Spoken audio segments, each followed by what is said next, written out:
You think you're who exactly? A real pilot? Blake Morrison's voice cut through the thin Colorado air like a knife. His finger stabbed toward Eden Holloway, standing there in her faded Air Force uniform.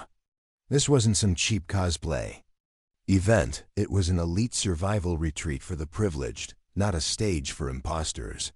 His mocking laugh echoed across the luxury camp disguised as rugged wilderness training. A little girl, Lily, the daughter of a decorated veteran, darted toward Eden, eyes shining. She just wanted a picture with the pilot. When Blake shoved her aside, Eden stayed silent, watching the child stumble and burst into tears. None of them knew that in less than 48 hours, the sky would split open with the roar of fighter jets, holograms of legendary women aviators streaking through the clouds beside them. Have you ever been dismissed because you didn't fit someone's idea of what you should be? This is what happens when the wrong person gets underestimated. Eden Holloway stood 5'4", slight at 108 pounds. Her short brown hair was tucked neatly behind her ears, her steel blue eyes scanning the crowd like she was tracking threats from 30,000 feet. At 29, she was one of the Air Force's top F-35 pilots. You wouldn't guess it from her quiet presence or the frayed cuffs of her uniform. She'd come to the Warrior Elite Retreat in the Rockies thinking it was a well-earned break, after 6 months on a classified mission. What she didn't know: General Harrison had set her under a false name, a test of character for the country's future leaders. The retreat was a contradiction, survival training wrapped in billionaire luxury. Blake Morrison, 33, heir to Winchester Holdings, had organized it to scrub his reputation clean after insider trading scandals. At 6'2", with sandy hair and a jawline cut for headlines, he wore $50,000 worth of gear that had never touched dirt. He'd once wanted to fly until his father crushed that dream. Now facing Eden in her real uniform, jealousy twisted in his gut. It started when Lily Martinez, 8 years old, daughter of a 3-tour sergeant, spotted Eden and ran over, starstruck. "Are you a real pilot?" she gasped. "My daddy says lady pilots are the bravest." Before Eden could answer, Blake's voice boomed across the camp, pulling every entitled guest's attention.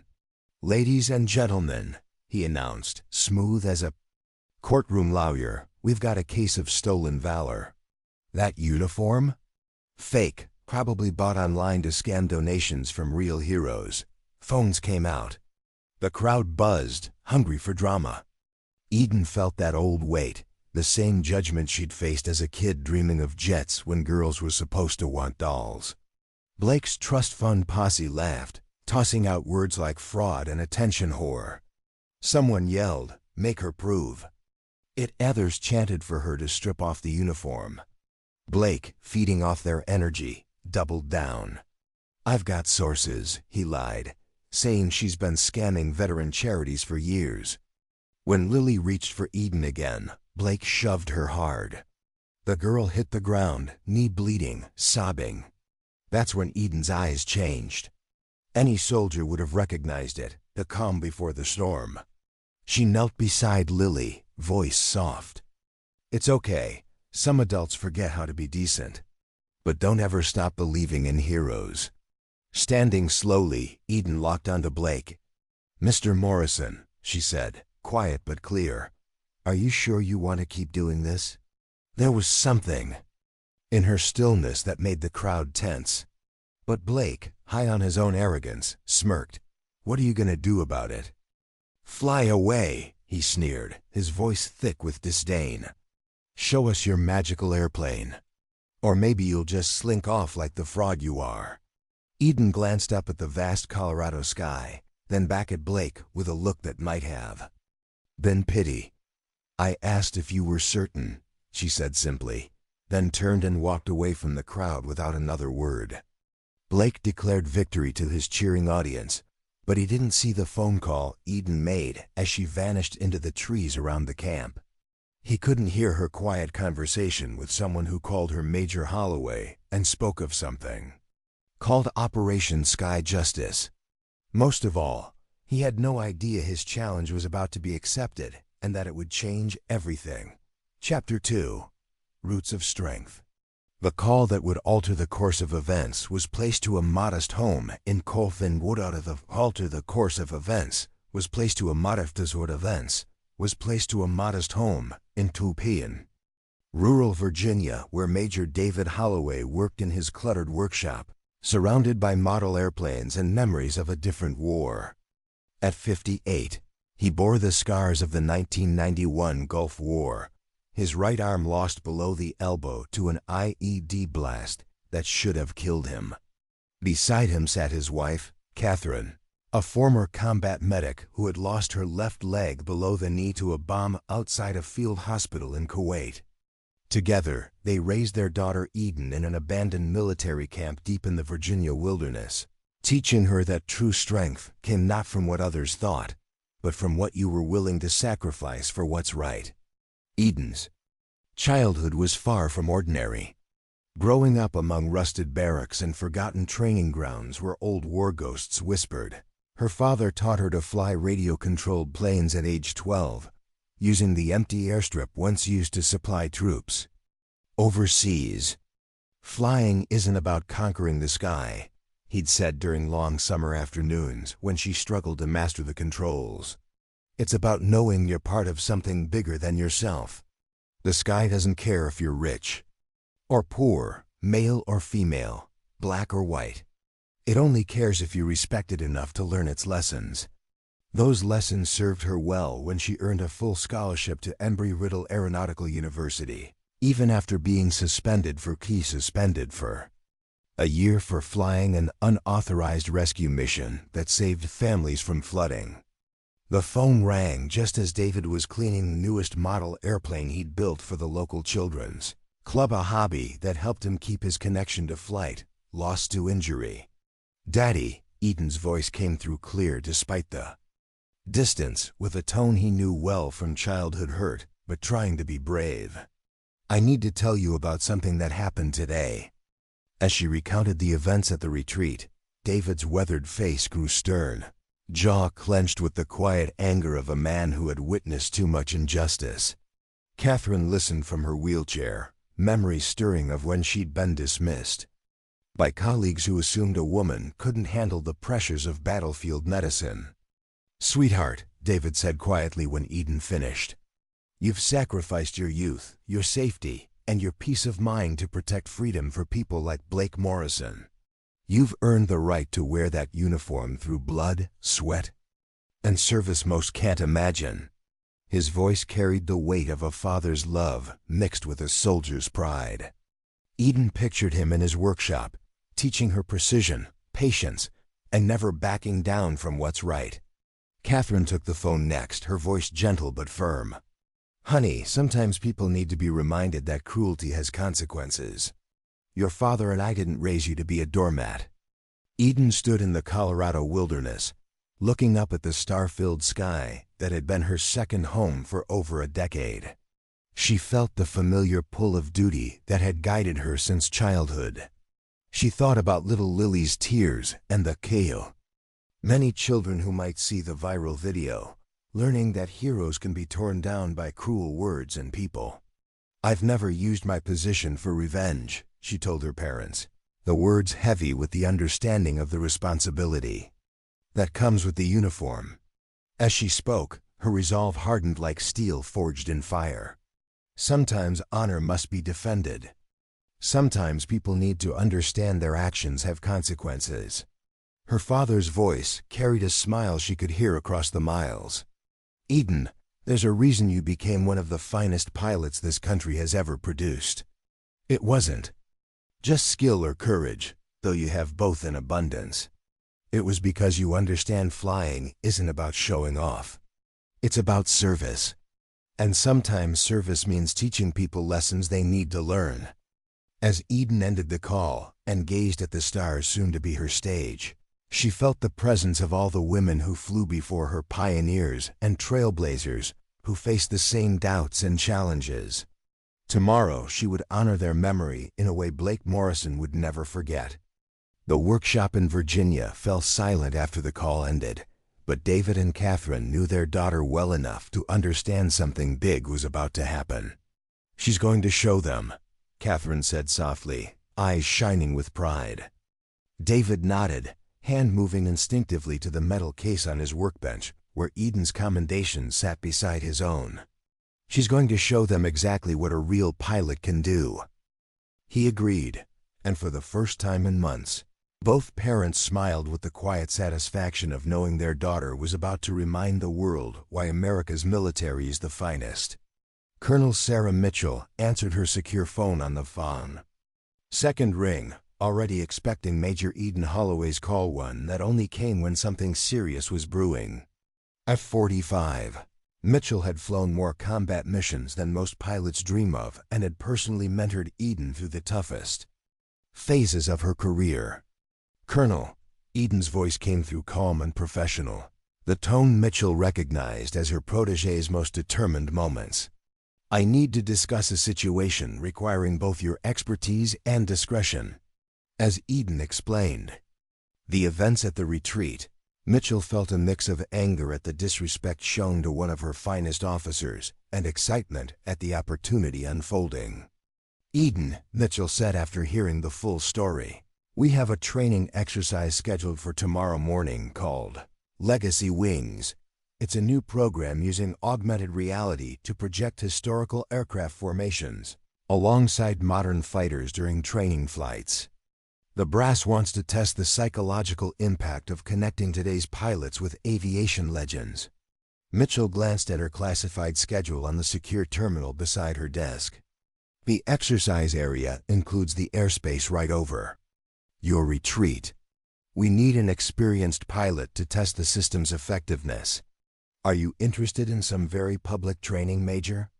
The coincidence was almost too perfect, but Eden had learned that sometimes the universe delivers exactly what you need, exactly when you need it. Legacy Wings had been developed to inspire young pilots by projecting holograms of famous aviators women like Amelia Earhart, Jacqueline Cochran, and the women Air Force service pilots who broke barriers in World War II. The cutting-edge technology used advanced projection systems mounted on modern aircraft to create realistic 3D images visible from the ground. For the test flight, they needed a pilot skilled enough to maintain precise formation with virtual aircraft while performing complex maneuvers. Meanwhile, 800 meters away in Colorado, Blake Morrison was preparing for what he believed would be his moment of triumph. He had spent the evening crafting a social media campaign designed to expose Eden as a fraud, complete with fabricated evidence and carefully staged testimonials from witnesses alleging suspicious behavior at past events. His plan, a press conference the following morning, inviting local news and streaming live to tens of thousands. Blake had even hired a private investigator to dig up dirt on Eden, though the man warned him that military personnel files were heavily protected. The irony was lost on Blake. His own military dreams had been crushed not by lack of courage, but because his father insisted the family business needed an heir more than the Air Force needed another pilot. That buried resentment fueled his contempt for those who achieved what he never could. Seeing Eden in her worn uniform triggered something primal in Blake, a mix of jealousy, anger, and deep insecurity. He genuinely believed that destroying her reputation would validate his own choices and prove he hadn't missed out on anything meaningful. The press conference was set for 10 a.m., timed perfectly to catch the news cycle when people were most active online. Blake had prepared a presentation with slides and documentation, mostly fabricated, but convincing enough for those eager to believe the worst. He had arranged for several witnesses, paid handsomely to lie under oath. The plan was thorough, professional, and utterly doomed to backfire spectacularly. What Blake didn't know was that Eden's military records were not only legitimate, but impressive enough to command respect from seasoned officers. Her file contained commendations for valor, efficiency reports calling her exceptional and irreplaceable, and classified missions hidden behind layers of national security. The private investigator Blake hired was a former military man. When he finally accessed enough data to understand who Eden really was, he immediately warned Blake he was about to make a career-ending mistake. But Blake, intoxicated by his own perceived cleverness, dismissed the warning as cowardice.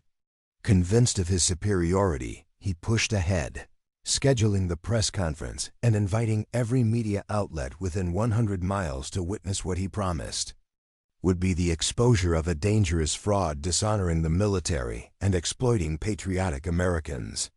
He went to sleep dreaming of vindication, unaware that 800 meters away, Colonel Mitchell was coordinating with Peterson Space Force Base to ensure Eden would have access to the most advanced fighter aircraft in the American arsenal.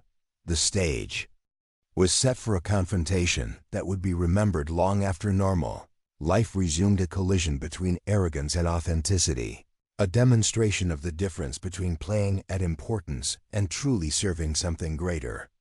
Eden spent her last evening before the demonstration walking the Colorado wilderness, mentally preparing for what was to come, while Blake practiced his press conference in front of a mirror, unaware that by noon the next day his worldview would shatter under the roar of jet engines and the sight of legends dancing in the sky above. The morning of the confrontation dawned clear and bright over the Colorado Rockies, with visibility stretching for miles and wind conditions perfect for precision flying. Eden rose before sunrise to complete pre-flight preparations, reviewing weather, flight patterns, and the technical specs of the augmented reality system that would transform her training flight into something near miraculous. At Peterson Space Force Base, ground crews finalized adjustments to the Rafale fighter aircraft serving as her platform, its sophisticated electronics modified to project holograms of 12 legendary female aviators who changed aviation history. Blake woke in his luxury tent with the confidence of someone convinced he held all the cards, unaware his opponent was already airborne, approaching from 30,000 feet above. He spent the hour before his press conference reviewing materials, practicing delivery, and coordinating with media reps ready to cover what he promised would be an explosive revelation of military fraud. 800 wealthy retreat participants gathered in the main amphitheater, phones ready to record what they expected to be an entertaining takedown of someone who dared challenge their social order. At exactly 10 a.m., Blake took the makeshift stage, wearing a custom-tailored outfit costing more than most earned in a month. "Ladies and gentlemen," he began, voice carrying the practiced authority of a seasoned showman, "I have gathered you here today to expose a dangerous fraud threatening the very foundations of military honor and charitable giving in America." Behind him, a large screen displayed what appeared to be damning evidence-altered photos and testimonials from people who'd never met Eden. "This woman," Blake gestured to a photo of Eden in uniform, "has been masquerading as a military pilot for months, possibly years, using stolen valor to exploit veteran families and patriotic organizations." The crowd murmured, phones recording every word as Blake warmed to his theme. "I have documented evidence that she purchased her uniform from a military surplus store, fabricated her service records, and has been collecting donations under false pretenses. Today, I am calling for a full investigation into her activities and demanding that she face criminal charges for her deception." Blake's voice carried through the amphitheater, but what he couldn't see, eyes fixed on his performance and the approving faces before him, was the tiny speck in the sky growing larger by the second. Eden was approaching from the south, flying at an altitude that would bring her directly over the retreat center at precisely 10:15, just as Blake reached the climax of his accusations. The Rafale's engines were barely audible at that distance, but some in the crowd began to look up, curiosity spreading as the distant roar became unmistakable. "I challenge this so-called pilot," Blake declared, voice rising with theatrical indignation, "to prove her claims right here, right now. If she's really a military aviator, let her show us her aircraft." Let her demonstrate the skills she claims to possess. Let her prove she deserves to wear the uniform of the brave. Men and women who actually serve our country. The irony of his challenge was completely lost on Blake. The sound of jet engines grew louder, the crowd now pointing skyward with expressions of awe and confusion. Determined to control the narrative, Blake raised his voice above the growing noise. She can't prove anything because there's nothing to prove. She's a fraud, a liar, a disgrace to everyone who's ever worn the uniform legitimately. But his words were drowned out as Eden's Rafale came into view. Then something extraordinary happened. The augmented reality system activated.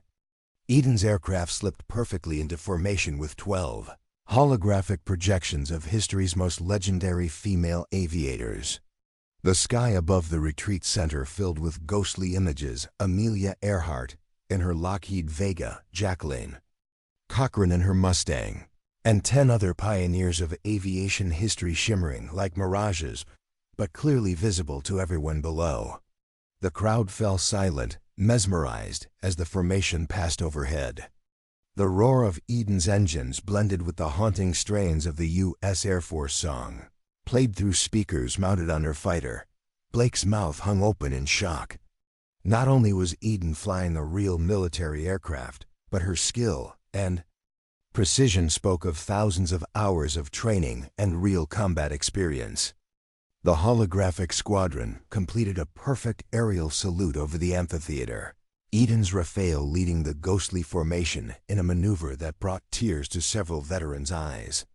As the legends disappeared over the mountains, leaving only the echo of engines and the lingering image of history made manifest, Blake Morrison stood frozen at his podium.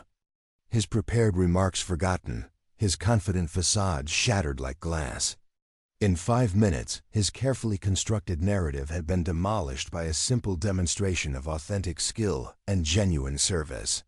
The crowd remained silent, absorbing what they'd witnessed until someone in the back began to applaud.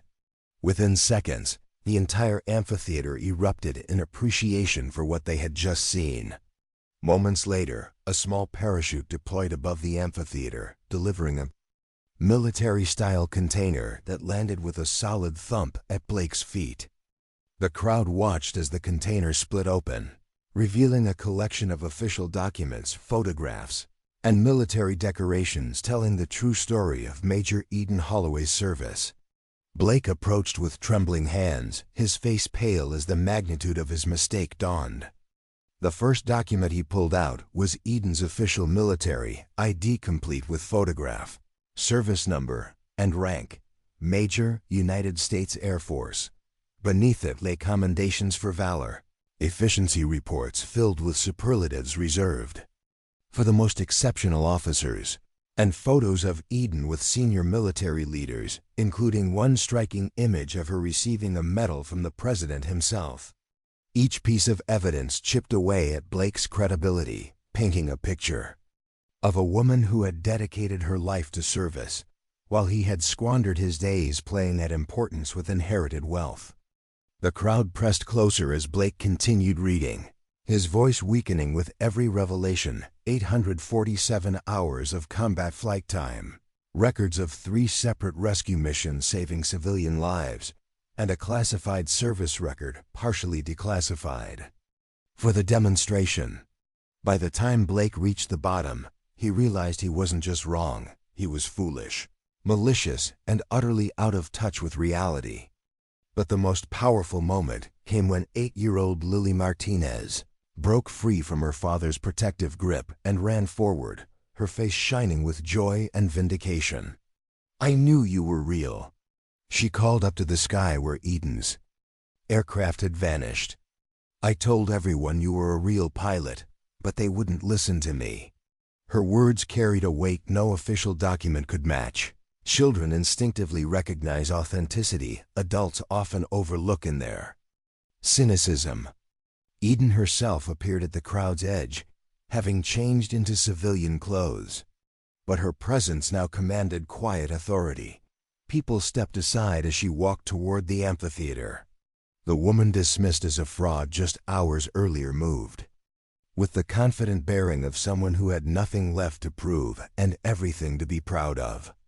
"Mr. Morrison," Eden said quietly as she approached the podium, voice calm and clear, "I am Major Eden Holloway, 23rd Fighter Squadron, United States Air Force. I have served my country for 11 years, including multiple combat deployments and classified missions I cannot discuss publicly." She gestured toward the documents scattered at Blake's feet. "Everything you need to verify my service is right there, though I suspect you already realize your accusations were not only wrong but dangerously irresponsible." Blake tried to respond, but words failed him. He had built his entire attack on the assumption Eden was powerless, someone to bully and dismiss without consequence. Now, faced with the reality of who she truly was and what she had accomplished, he felt smaller than ever. The crowd that had cheered his accusations just hours earlier now looked at him with disappointment and disgust. "You asked me to prove that I could fly," Eden said, her voice steady, measured, every word deliberate. "You challenged me to show you my aircraft and demonstrate my skills. I hope the demonstration was educational, Mr. Morrison, because it was intended specifically for you." There was a gentle mockery in her tone, sharper and more cutting than any angry outburst could have been, exposing the absurdity of his accusations with surgical precision. Little Lily ran up to Eden's side, slipping her small hand into the pilot's larger one, eyes wide with undisguised hero worship. "Are you going to fly again?" the girl asked eagerly. "Can you show me how to be a pilot like you?" Eden knelt, meeting Lily's gaze with a softening expression that melted away the pilot's sternness, replaced by warmth and encouragement. "Sweetheart," she said gently, "the most important thing about being a pilot isn't the flying. It's understanding that you have a responsibility to use your skills to help people, to protect those who cannot protect themselves, and to stand up for what's right, even when it's difficult." What Blake had intended as Eden's public humiliation had become his own moment of reckoning. The event was broadcast live, reaching thousands in real time, and spreading rapidly across social media platforms. Within hours, the video would be seen by millions around the world, not as a scandal, but as a powerful testament to authentic service, triumphing over manufactured outrage, substance eclipsing superficiality in the most dramatic way imaginable. As Eden walked away from the amphitheater, little Lily skipping beside her, Blake Morrison remained rooted among scattered documents, the undeniable proof of a life dedicated to something far greater than personal gain. The crowd dispersed slowly, many stopping to photograph the military records and decorations, the stark contrast between genuine service and shallow pretense. For Blake, the weight of his humiliation was just beginning to sink in. That very evening, Blake Morrison vanished from social media. His accounts went dark as the video of Eden's aerial demonstration exploded across the internet like wildfire. Within 24 hours, Sky Justice had been viewed over 50 million times, drawing heartfelt comments from active military personnel, veterans, and civilians inspired by the display of true service overcoming cynicism. Blake's social circle, embarrassed by their association with his downfall, began distancing themselves with practiced efficiency, the kind of cold loyalty only status can buy. But while the world celebrated Eden's vindication, Blake confronted something foreign to his privileged existence: genuine consequences. The board of Winchester Holdings, led by his own father, voted unanimously to remove him from all company positions, citing irreparable damage to corporate reputation and questions about his judgment. His trust fund was frozen pending an investigation, and the luxury lifestyle he had always taken for granted suddenly became a fading memory. For 3 months, Blake wallowed in self-pity and resentment, convinced he had been unfairly punished for what he called a simple mistake. But as isolation deepened, something shifted. The private investigator Blake had hired sent him Eden's full military record, the parts not classified. He read about a woman who had repeatedly risked her life for strangers who had turned down lucrative private sector offers to keep serving her country, and who by age 29 had achieved more than Blake ever had in his 33 years. The turning point came when Blake discovered anonymous letters of apology written in his handwriting but sent without his knowledge to families of female veterans. The private investigator had been horrified by Blake's original mission and taken it upon himself. The replies, filled with grace and forgiveness from people who had every right to be angry, shamed Blake more deeply than any punishment. He began to understand that his attack on Eden had been more than wrong. It was an assault on everyone who wears the uniform and sacrifices for their country. Over the next 6 months, Blake underwent a profound transformation, quiet, unnoticed by most who assumed he had simply disappeared in disgrace. He sold off luxury possessions, moved into a modest apartment, and volunteered tirelessly at veteran support organizations. He devoured books on military history, focusing especially on the contributions of women in aviation and combat roles. Most importantly, he began writing personal letters of apology to Eden and to families of female service members.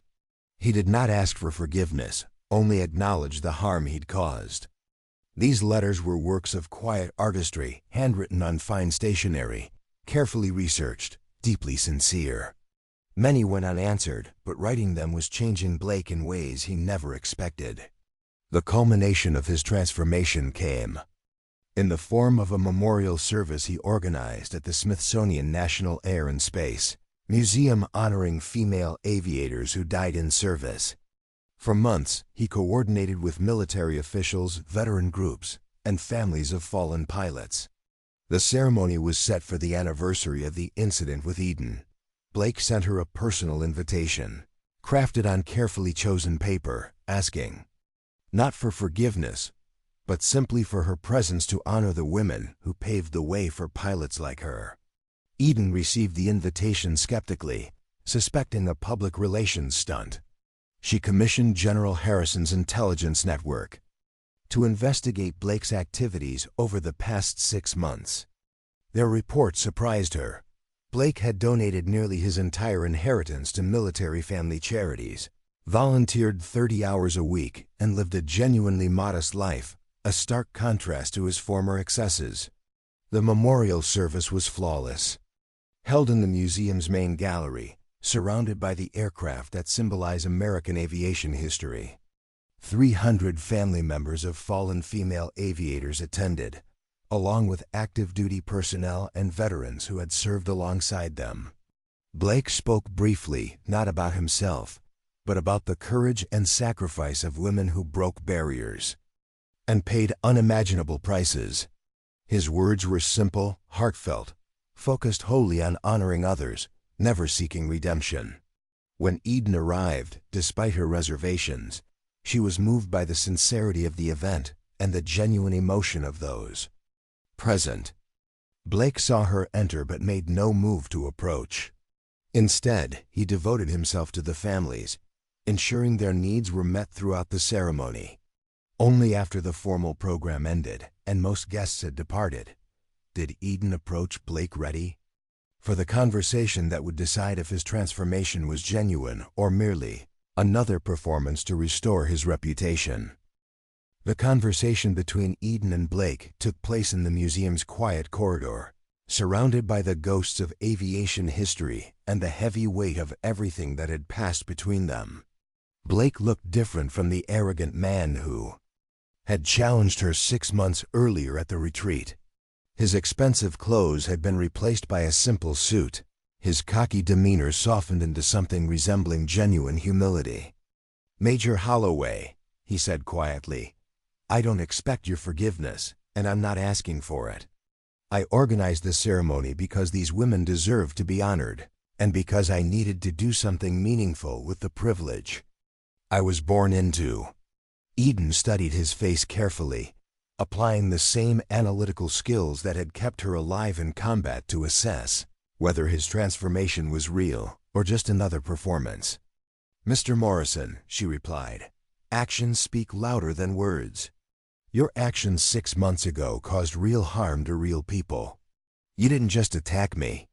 You attacked every woman who has ever served, every veteran whose service was questioned, and every child who dreams of serving something greater than themselves."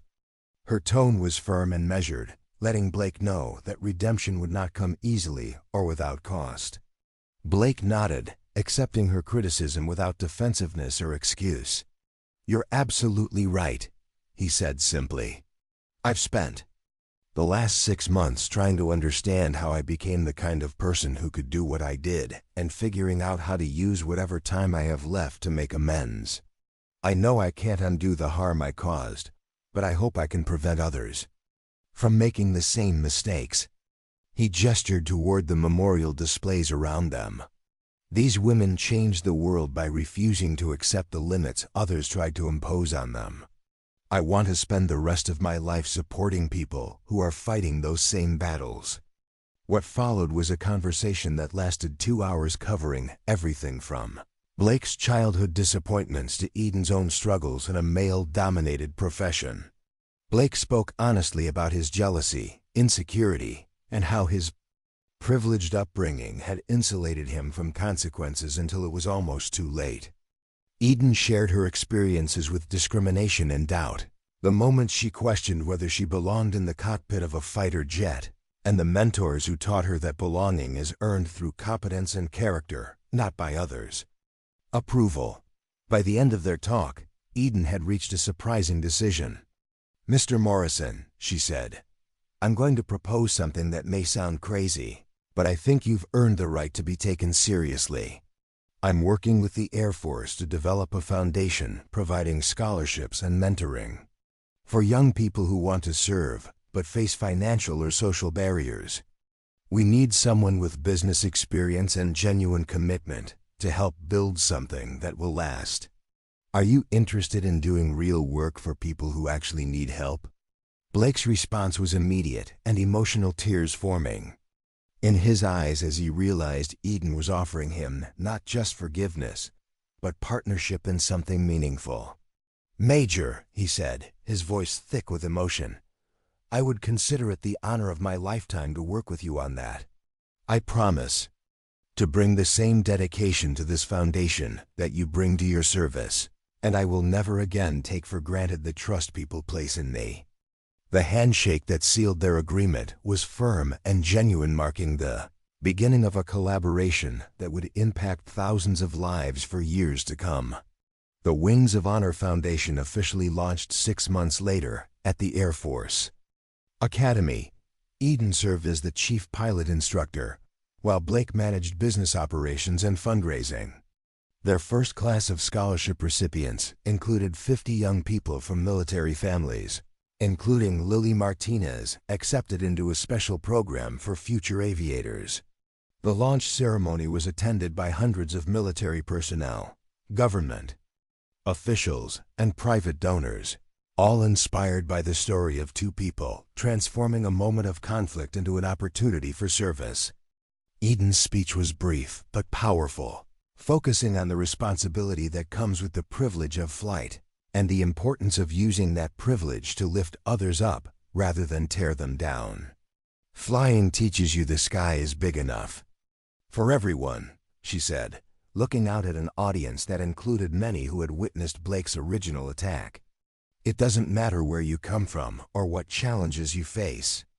If you have the courage to reach for the sky and the determination to keep reaching, even when others doubt you, there will always be room for you up there." Blake's transformation was complete that day. Standing beside Eden on the platform, he no longer looked like the spoiled rich kid who had attacked a woman in uniform, but someone who had found his true purpose after years of searching in all the wrong places. The foundation went on to provide opportunities for thousands over the following decades. But its greatest success was the demonstration that even the most privileged and misguided person can change when confronted with authentic courage and given the chance to serve something greater than themselves.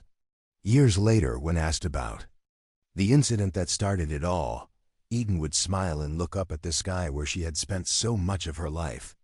Sometimes, she would say, the most important flights aren't the ones that take you away from your problems. They're the ones that force your problems to look up and see what real strength looks like. The Wings of Honor Foundation became one of the most successful veteran service organizations in American history. But its true legacy was the lesson it taught about the power of authentic service to transform not just individual lives, but entire communities. Eden flew for the Air Force until retiring as a colonel, training hundreds of young pilots and never losing sight of the little girl who had believed in her when others doubted. Blake devoted the rest of his life to the foundation, never seeking public recognition but finding quiet satisfaction knowing his privilege was finally used for something worthwhile.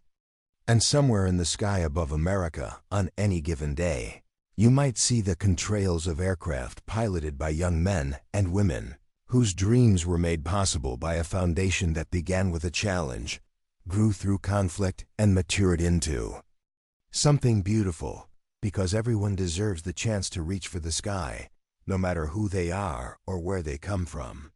The sky, after all, is big enough for everyone who has the courage to fly.